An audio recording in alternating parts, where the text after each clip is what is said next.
Hello everyone. तो previous class में क्या चल रहा था आपने मैंने आपको एक छोटा सा होमवर्क दिया था। ब्यूटेन की स्ट्रक्चर बनानी थी, है ना, न्यूमेन प्रोजेक्शन फॉर्मूले से। How many isomers of butane will be possible. तो आइए चेक करते। CH3, CH2, CH2 and CH3, it is known as butane, है ना। न्यूमैन प्रोजेक्शन फॉर्मूले में मैंने आपको बताया था कि अपने को दो कार्बन लेने हैं, एक फ्रंट और एक बैक। फ्रंट वाले कार्बन को अपन किससे शो करेंगे? डॉट से। और बैक वाले कार्बन को अपन किससे शो करेंगे, किससे रिप्रेजेंट करेंगे? सर्कल से। ओके।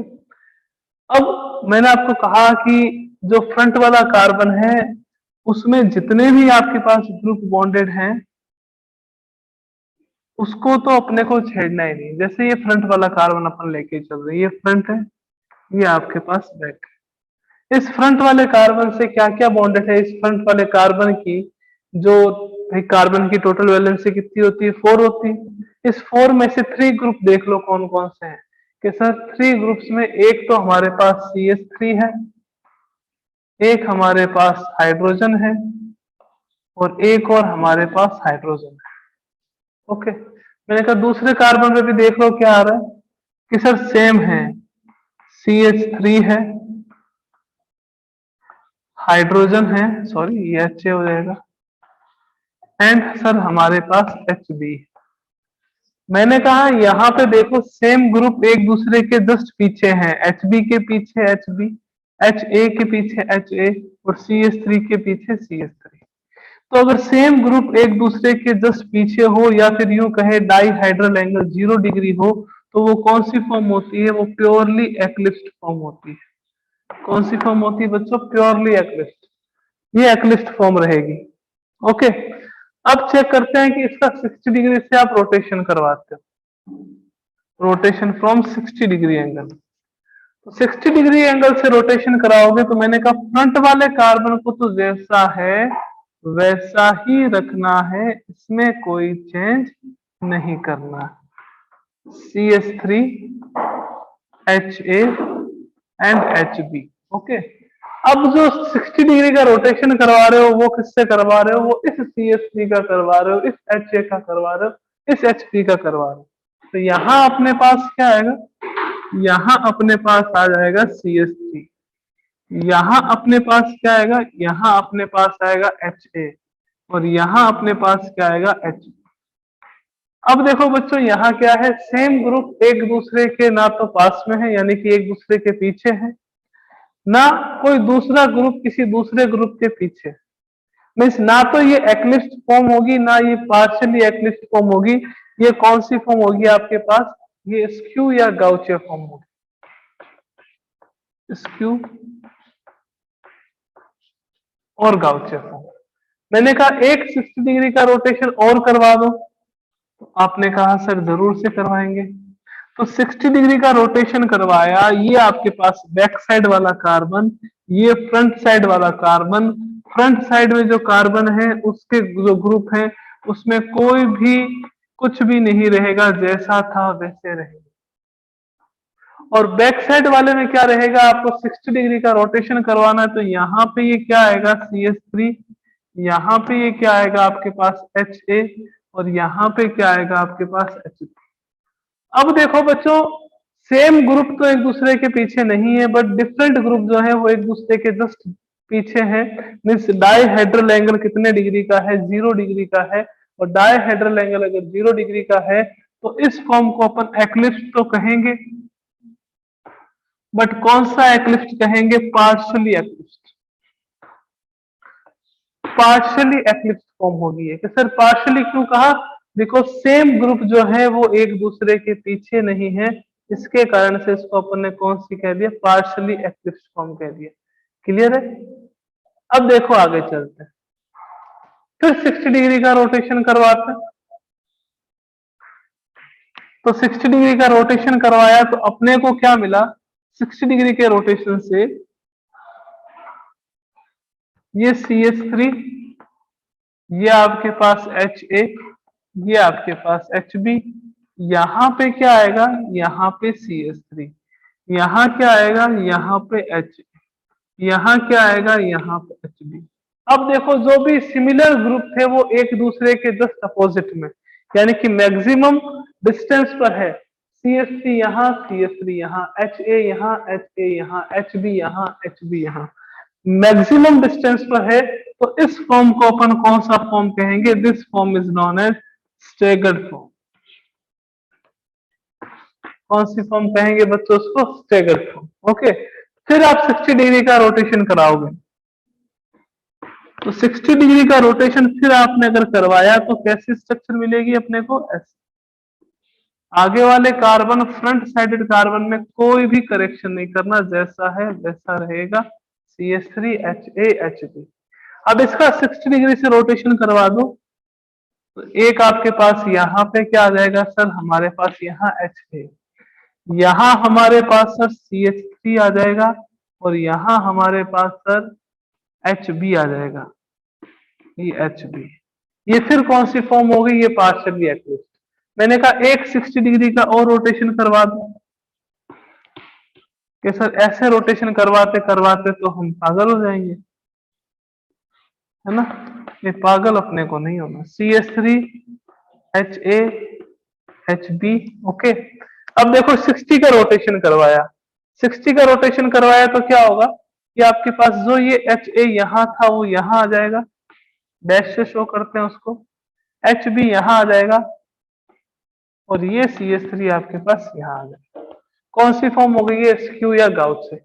और वापस अगर आप 60 डिग्री का रोटेशन कराओगे, तो रोटेशन करवाने पे लास्ट रोटेशन पे ये स्टार्टिंग वाली जो फर्स्ट स्ट्रक्चर है वो ही आपको मिल जाएगी। अब एक बात बताओ, अब मैं आपको कहूं कि ऑर्डर ऑफ स्टेबिलिटी बताओ, किसकी सबसे ज्यादा स्टेबिलिटी होगी और किसकी सबसे कम होगी। तो आप कहोगे कि सर देखो स्टेगर्ड फॉर्म जो है ये वाली, इसमें सेम ग्रुप अपनी मैक्सिमम डिस्टेंस पर है, सेम ग्रुप अपनी मैक्सिमम डिस्टेंस पर है, सेम ग्रुप अपनी मैक्सिमम डिस्टेंस पर। तो सेम ग्रुप अगर अपनी मैक्सिमम डिस्टेंस पर है तो मीन्स ये आपके पास क्या रहेगा, सबसे ज्यादा स्टेबल रहेगा। सबसे स्टेबल कौन सा होगा, स्टेगर्ड वाला, यानी कि ये वो first second third fourth, staggered सबसे ज्यादा। फिर मैंने कहा आप बताओ स्टेगर्ड के बाद कौन सा होगा, तो आपने कहा सर यहाँ पे सेम ग्रुप के बीच में डिस्टेंस है, सेम ग्रुप के बीच में डिस्टेंस है। तो सेम ग्रुप के बीच में अगर डिस्टेंस है तो ये क्या रहेगा आपके पास, स्टेबल रहेगा। तो स्टेगर्ड के बाद कौन सा आ जाता है, स्क्यू फॉर्म या गाउचे फॉर्म। ओके, मैंने कहा उसके बाद बताओ, उसके बाद सर दो रह जाते हैं, एक तो रह जाता है पार्शियली एक्लिप्स और एक रह जाता है एक्लिप्स। इन दोनों में ही ग्रुप के बीच में जो है वो एंगल 0 डिग्री का है, मतलब ये दोनों पास पास में है। पर दोनों में डिफरेंस क्या है कि यहाँ पे CH3 के पीछे Hb है और यहाँ पे CH3 के पीछे CH3 है। मीन्स एक्लिप्स्ड वाले फॉर्म में सेम ग्रुप जो है उनके बीच में डायहेड्रल एंगल 0 डिग्री है, तो उसकी स्टेबिलिटी सबसे कम हो। तो ऑर्डर क्या रहेगा, increasing, eclipsed form, partially eclipsed form, skew या गाउचे फॉर्म, एंड सबसे ज्यादा स्टेबल कौन सा होगा, स्टेगर्ड फॉर्म, बिकॉज उसकी एनर्जी जो है वो क्या रहेगी, सबसे कम रहेगी। क्लियर है।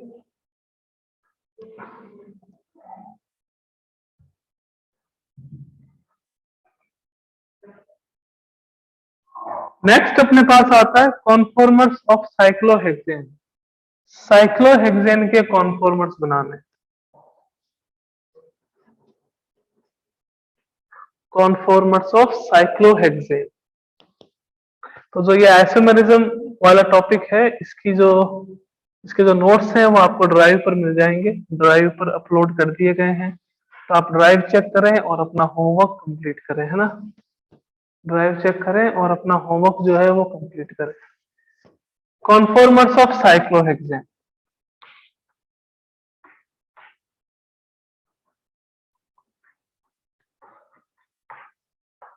ऑफ साइक्लोहेक्सेन,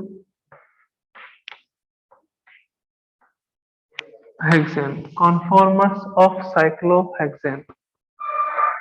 देखो साइक्लोहेक्सेन में अपन दो फॉर्म बनाएंगे, एक स्टेगर्ड बनाएंगे और एक कौन सी बनाएंगे, एक्लिप्स्ड बनाएंगे।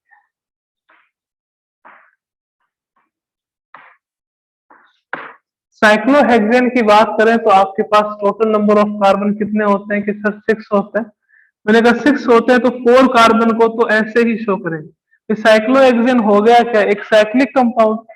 साइक्लिक कंपाउंड का मीनिंग क्या होगा कि जितने भी आपके पास कार्बन एटम्स हैं वो एक दूसरे से क्या रहेंगे, बॉन्डेड रहेंगे। तो कैसे बनाएंगे, देखो साइक्लोहेक्सेन के कॉन्फॉर्मर्स स्टेगर्ड फॉर्म में रहते हैं तो क्या रहेगा कि स्टेबिलिटी ज्यादा रहेगी। स्टेगर्ड फॉर्म में रहेगा तो स्टेबिलिटी क्या रहेगी आपके पास, ज्यादा रहेगी, है ना। फर्स्ट कार्बन ये रहा, सेकंड ये रहा।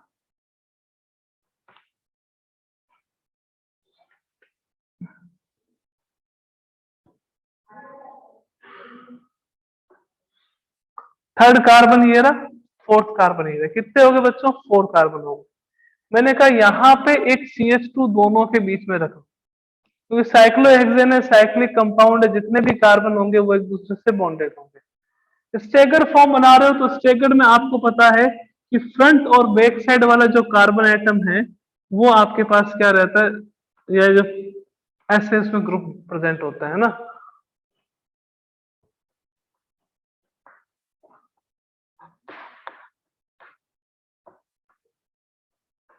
यहां पे भी आपके पास क्या जाएगा, CH2। ये साइक्लोहेक्सेन की स्ट्रक्चर हो गई। टोटल कार्बन काउंट करेंगे 1 2 3 4 5 6। टोटल नंबर ऑफ कार्बन आपके पास कितने हो गए, 6 हो गए। यहाँ पे क्या प्रेजेंट होगा बच्चों, hydrogen, hydrogen, hydrogen and hydrogen. ठीक है, यहाँ क्या आएगा अपने पास, hydrogen, hydrogen, hydrogen and hydrogen. ये साइक्लोहेक्सेन की स्ट्रक्चर हो। तो इस साइक्लोहेक्सेन के स्टेगर्ड फॉर्म को अपन चेयर फॉर्म भी कहते हैं। कौन सी फॉर्म कहते हैं, चेयर। ये सर चेयर फॉर्म का, इस स्ट्रक्चर को ऐसे भी ड्रॉ कर सकते हैं चेयर के फॉर्म में।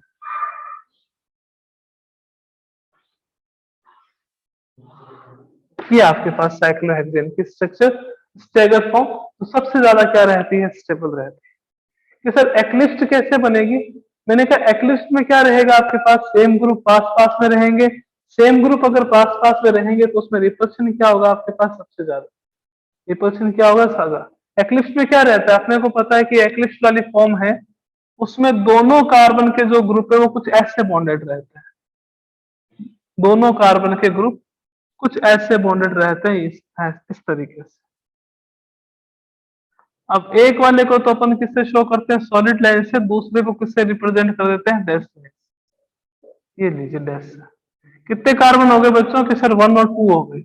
मैंने कहा 2 और बना लो।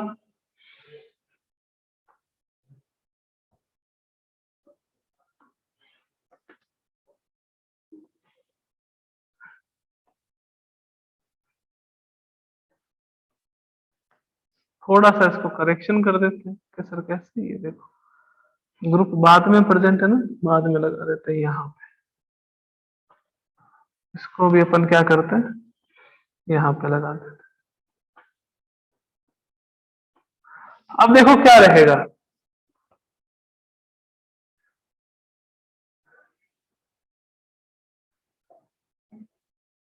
कि सेम ग्रुप जो है वो सेम साइड, जैसे यहाँ CH2 और यहाँ पे भी CH2, यहाँ हाइड्रोजन, यहाँ पे भी हाइड्रोजन, यहाँ हाइड्रोजन, यहाँ पे भी हाइड्रोजन, यहाँ हाइड्रोजन, यहाँ पे भी हाइड्रोजन, यहाँ हाइड्रोजन। ये कौन सी फॉर्म हो जाती है, एक्लिप्स्ड फॉर्म। ये कौन सी फॉर्म हो जाती है, स्टेगर्ड फॉर्म। तो जो एक्लिप्स्ड फॉर्म है उसको अपन बोट फॉर्म भी कहते हैं। It is also known as boat form.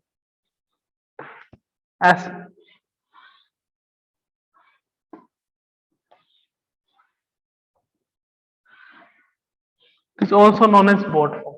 तो अगर आपके पास क्वेश्चन आ जाए कि चेयर फॉर्म और बोट फॉर्म में से ज्यादा स्टेबल कौन सी है, तो चेयर फॉर्म जो रहती है उसमें कौन सी फॉर्म रहती है, स्टेगर्ड। और बोट फॉर्म में जो फॉर्म रहती है वो कौन सी रहती है, एक्लिप्स्ड फॉर्म। तो ये सारा अपना आइसोमेरिज्म वाला पोर्शन जो है वो कंप्लीट हो गया। Staggered stable, eclipsed less stable, because same group के बीच में डायहेड्रल एंगल कितने डिग्री का होता है, 0 डिग्री का होता है। ओके, तो आइसोमेरिज्म वाला पोर्शन अपना कंप्लीट हो जाता है।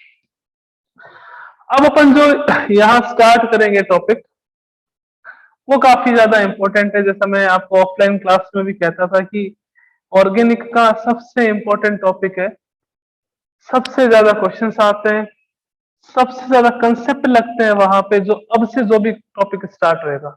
और अपन यूं भी कह सकते हैं कि सबसे ज्यादा वो 12th में आने वाली चीजें, 12th में आने वाली चीजें हैं ये, कि अगर अपन बहुत अच्छे से इलेक्ट्रॉन ट्रांसफर इफेक्ट को, बहुत अच्छे से रिएक्शन मैकेनिज्म को अगर बहुत अच्छे से पढ़ते हैं अपन, यानी कि अपने दिमाग के सारे कंसेप्ट इससे रिलेटेड क्लियर कर लेते हैं, तो आप बिलीव नहीं करोगे, बट आपको बहुत ज्यादा फायदा होगा, बेनिफिट बहुत होगा। मीन्स आपकी 11th की ऑर्गेनिक केमिस्ट्री, और 11th की अगर ऑर्गेनिक केमिस्ट्री स्ट्रांग होती है तो उसके साथ साथ 12th की भी क्या हो जाती है, स्ट्रांग।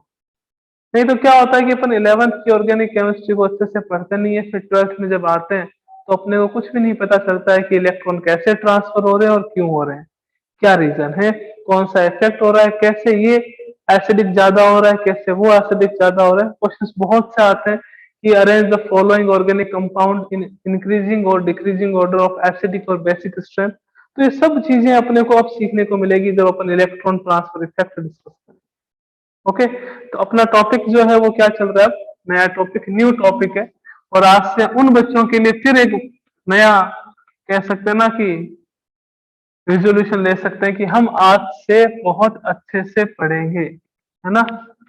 जो रोज मैं बात कहता हूं, नया टॉपिक स्टार्ट होते ही इलेक्ट्रॉन ट्रांसफर इफेक्ट,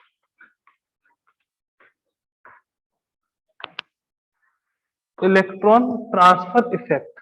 देखो, ये जो इलेक्ट्रॉन ट्रांसफर इफेक्ट है, आपको टॉपिक का थोड़ा बहुत शायद इसकी हेडिंग से भी नॉलेज मिल रहा होगा, या आपको आइडिया मिल रहा होगा कि क्या करना है। करना क्या है, इलेक्ट्रॉन का ट्रांसफर करना ओनली।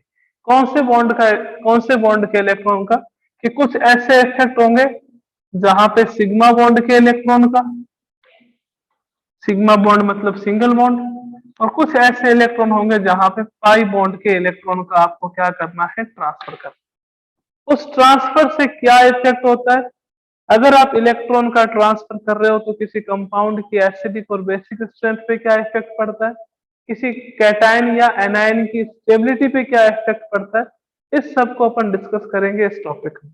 ओके, अब इलेक्ट्रॉन ट्रांसफर इफेक्ट जो है वो दो टाइप का होता है।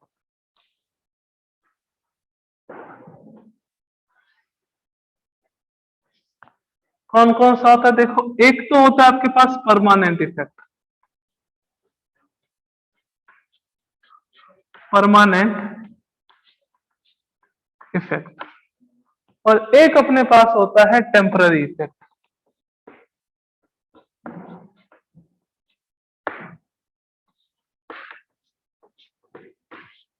एक होता है परमानेंट और दूसरा अपने पास होता है टेम्पररी इफेक्ट, ठीक है। परमानेंट में कौन कौन से आते हैं, परमानेंट में एक आता है आपके पास inductive effect, inductive effect, short form में इसे अपन कहेंगे आई इफेक्ट। ओके, सेकंड अपने पास आता है रेजोनेंस, सबसे ज्यादा इंपॉर्टेंट रेजोनेंस, या फिर अपन इसे कहते हैं मेसोमेरिक इफेक्ट,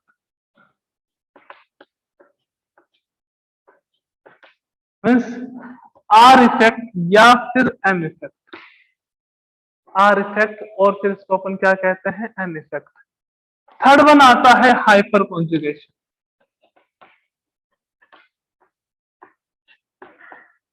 हाइपर कॉन्जुगेशन, और it is also known as H effect. तो परमानेंट इफेक्ट में अपने पास तीन टाइप के इफेक्ट आते हैं, कौन कौन से, inductive, resonance and hyperconjugation. Temporary effect में एक टॉपिक आता है इलेक्ट्रोमेरिक इफेक्ट, इलेक्ट्रोमेरिक इफेक्ट, और it is known as E effect. तो टोटल अपने को ये चार इफेक्ट पढ़ने हैं। जैसे ये चार इफेक्ट कंप्लीट होंगे, अपनी ऑर्गेनिक केमिस्ट्री बहुत स्ट्रांग हो गई होगी, अगर ये चारों इफेक्ट अपन बहुत अच्छे से करते हैं। नहीं करते हैं तो फिर वही है कि सर दिक्कत होगी, हमें क्वेश्चन नहीं हो रहे हमसे, है ना। तो ऐसे दिक्कत से, ऐसी प्रॉब्लम से अपने को डरना नहीं है, बस अपने को स्टार्टिंग से तो अपनी केमिस्ट्री स्ट्रांग करनी है, और कुछ, है ना। तो स्टार्टिंग से अगर अपन स्ट्रांग करते हैं तो ज्यादा बेनिफिट रहता है अपने लिए। तो अपन सबसे पहले देखेंगे इंडक्टिव इफेक्ट या फिर आई इफेक्ट, ये क्या होता है। उसके बाद अपन चलेंगे रेजोनेंस पे, उसके बाद चलेंगे हाइपर कॉन्जुगेशन पे, और उसके बाद अपन किस पे, लास्ट टॉपिक अपना क्या है, इलेक्ट्रोमैग्नेटिक इफेक्ट, है ना।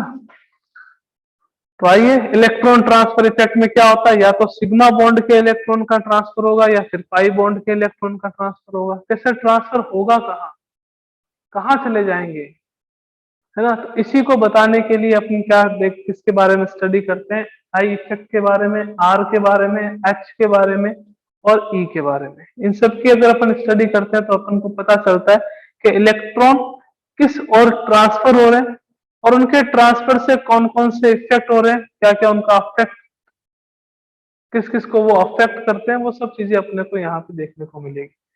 तो आइए सबसे पहले अपन देखते हैं इंडक्टिव इफेक्ट के बारे में।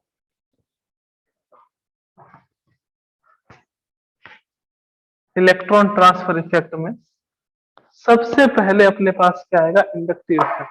डेफिनेशन बहुत इजी है।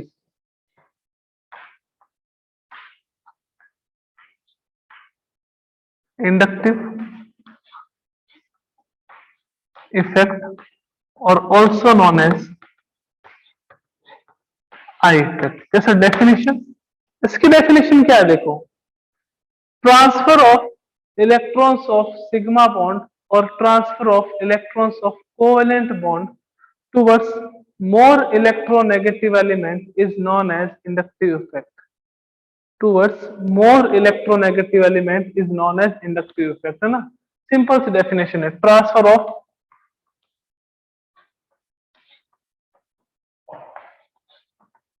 Electron of covalent bond towards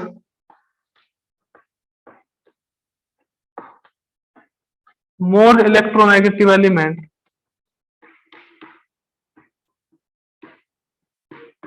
is known as inductive effect और आई इफेक्ट। ये तो अपने को भी पता है बच्चों कि अगर आपके पास दो एलिमेंट के बीच में कोवेलेंट बॉन्ड का फॉर्मेशन हो रहा है तो इलेक्ट्रॉन का ट्रांसफर हमेशा उस डायरेक्शन में होता है या उस एलिमेंट की ओर होता है जिसकी इलेक्ट्रोनेगेटिविटी ज्यादा हो। तो अपने को इलेक्ट्रोनेगेटिविटी की डेफिनेशन तो पता है ना, कि the transfer of electrons of covalent bond towards more electronegative element is known as electronegativity. इसी टेंडेंसी को तो अपन इलेक्ट्रोनेगेटिविटी कहते हैं। तो अपन अब यहाँ यही चेक करेंगे कि आपके पास कोई ऑर्गेनिक कंपाउंड है, उस ऑर्गेनिक कंपाउंड में जो इलेक्ट्रॉन का ट्रांसफर सिग्मा बॉन्ड के इलेक्ट्रॉन का, और यूं कह सकते हैं कि कोवेलेंट बॉन्ड के इलेक्ट्रॉन का ट्रांसफर मोर इलेक्ट्रोनेगेटिव एलिमेंट की ओर होता है, तो उसे अपन कौन सा इफेक्ट कहते हैं, आई इफेक्ट कहते हैं। कौन सा इफेक्ट कहेंगे, आई इफेक्ट कहेंगे। क्लियर है, डेफिनेशन अगर क्लियर है तो एक बार हैंड रेज कर दीजिए, फिर अपन चलते हैं आगे। अगर डेफिनेशन क्लियर है, इसमें बहुत क्वेश्चंस करेंगे ताकि अपने कंसेप्ट स्ट्रांग हो, है ना। जितने ज्यादा नंबर ऑफ क्वेश्चंस करेंगे उतने ही ज्यादा अपने कंसेप्ट स्ट्रांग होंगे, ये चीज को अपने को ध्यान में रखना। चलो डेफिनेशन क्लियर है तो फिर चलते हैं आगे। अब देखो जो आई इफेक्ट है वो दो टाइप का होता है। आई इफेक्ट जो है वो कौन से टाइप का होता है, दो टाइप।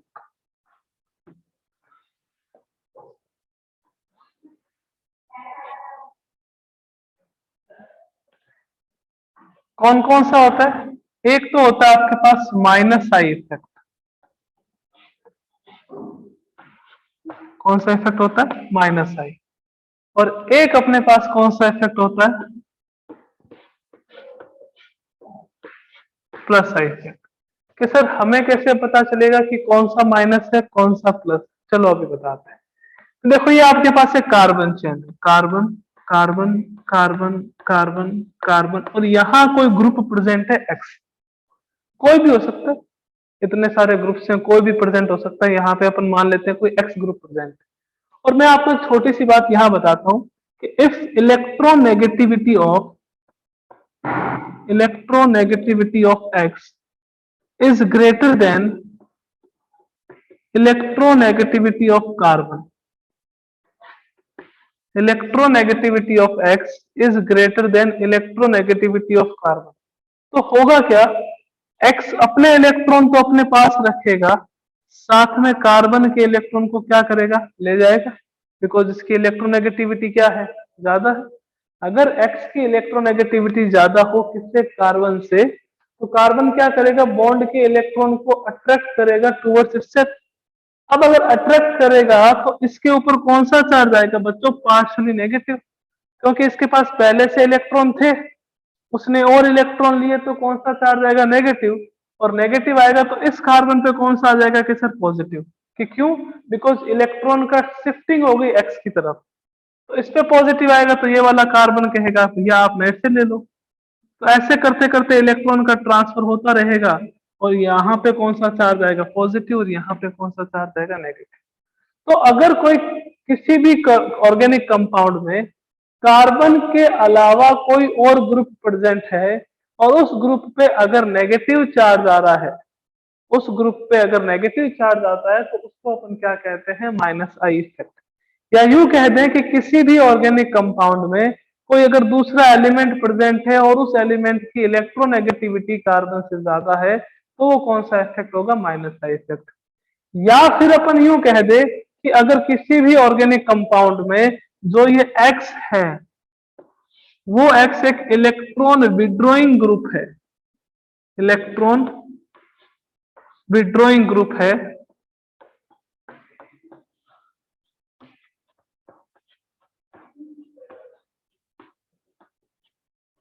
इलेक्ट्रॉन विड्रॉइंग ग्रुप है, तो वो इफेक्ट कौन सा इफेक्ट होगा, माइनस आई। कि सर विड्रॉ का मतलब, विड्रॉ का मतलब आपको ही पता है, ये एक्स क्या करेगा, इस कार्बन चेन के इलेक्ट्रॉन लेगा, इससे इलेक्ट्रॉन विड्रॉ करवाएगा, तो ये इलेक्ट्रॉन विड्रॉइंग ग्रुप है। या फिर यूं कह सकते हैं कि एक्स जो है वो इलेक्ट्रॉन अट्रैक्टिंग ग्रुप है, इलेक्ट्रॉन को क्या करता है, अट्रैक्ट करता है। तो माइनस आई इफेक्ट क्या होगा कि जब भी कार्बन चेन से कोई एक ऐसा ग्रुप बॉन्डेड हो जिसकी इलेक्ट्रोनेगेटिविटी कार्बन से ज्यादा हो, तो बॉन्ड के इलेक्ट्रॉन का ट्रांसफर होगा किसकी ओर, उसी एलिमेंट की ओर, और उस पर नेगेटिव चार्ज आएगा तो उसको कौन सा इफेक्ट कहेंगे, माइनस आई इफेक्ट। या फिर किसी भी कार्बन चेन से अगर इलेक्ट्रॉन विड्रॉइंग ग्रुप और इलेक्ट्रॉन अट्रैक्टिंग ग्रुप बॉन्डेड हो तो वो कौन सा इफेक्ट शो करता है, माइनस आई इफेक्ट। क्लियर है। फिर बात करते हैं प्लस आई के बारे में, कि आपके पास जैसे कोई कार्बन चेन है और यहां पे कोई ग्रुप है वाई, और मैं सिंपली आपको एक ही बात कहता हूं कि that electronegativity of Y is less than electronegativity of carbon. Means इस कंडीशन में कार्बन की इलेक्ट्रोनेगेटिविटी जो है वो ग्रेटर देन है इलेक्ट्रोनेगेटिविटी ऑफ वाई से। तो ये क्या करेगा, कार्बन इलेक्ट्रॉन लेगा, इसके पास ज्यादा आएंगे तो ये आगे ट्रांसफर करेगा, ये आगे ट्रांसफर करेगा, ये आगे ट्रांसफर करेगा, ये आगे ट्रांसफर करेगा, तो इस Y के ऊपर कौन सा चार्ज आएगा बच्चों, पॉजिटिव, और इस कार्बन के ऊपर कौन सा चार्ज आएगा, नेगेटिव। या फिर यहां पे एक और टर्म दे दें कि Y जो है वो क्या करता है, उसके पास इलेक्ट्रॉन पहले से ज्यादा है, Y अपने इलेक्ट्रॉन क्या करेगा, डोनेट करेगा। Means Y is an electron donating group, electron donating group, जो इलेक्ट्रॉन क्या करता है, डोनेट करता है।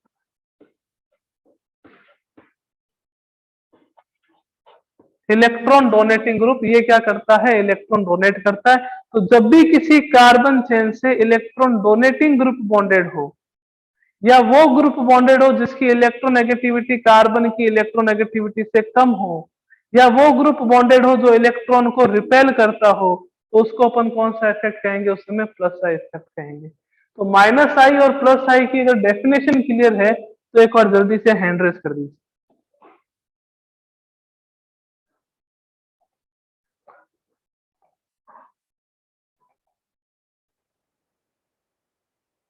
चलो यहां तक क्लियर है, फिर अपन चलते हैं आगे कि कौन से ग्रुप का माइनस आई इफेक्ट ज्यादा होता है, कौन से। पहले माइनस आई वाले ग्रुप करेंगे, फिर प्लस आई वाले ग्रुप करेंगे, और फिर आई इफेक्ट की एप्लीकेशन देखेंगे कि आई इफेक्ट की एप्लीकेशन क्या आती है, ठीक है।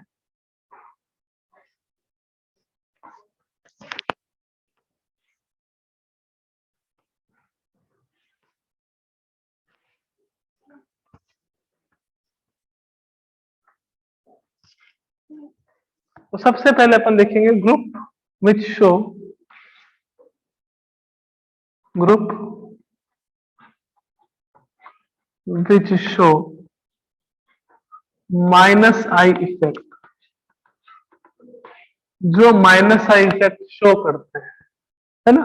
मैंने कहा कौन से होंगे, तो अब आप बता सकते हो कि सर माइनस आई इफेक्ट वो होते हैं जो इलेक्ट्रॉन विड्रॉइंग होते हैं, इलेक्ट्रॉन अट्रैक्टिंग होते हैं।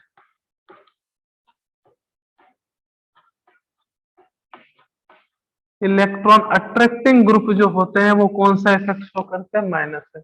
चलो मैं आपसे एक बात पूछूं कि आपके पास एक न्यूट्रल स्पीसीज है और आपके पास एक पॉजिटिवली चार्ज स्पीसीज है। एक न्यूट्रल है और एक पॉजिटिवली चार्ज स्पीसीज है।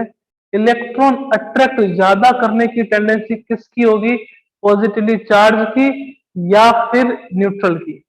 बताओ कि अगर आपके पास दो ऐसे स्पीसीज हैं जिसमें से एक तो न्यूट्रल है और दूसरी पॉजिटिवली चार्ज स्पीसीज है, तो कि सर पॉजिटिव चार्ज जिसपे होगा वो इलेक्ट्रॉन को ज्यादा अट्रैक्ट करेगा। उसका क्या रीजन है, उसका रीजन ये है कि वो पॉजिटिव चार्ज इलेक्ट्रॉन गेन करके क्या होना चाहेगा, न्यूट्रल। क्या होना चाहेगा, न्यूट्रल। तो सबसे ज्यादा माइनस आई इफेक्ट उन स्पीसीज का होता है जिसके ऊपर कौन सा चार्ज हो, पॉजिटिव चार्ज। तो स्पीसीज हैविंग पॉजिटिव चार्ज,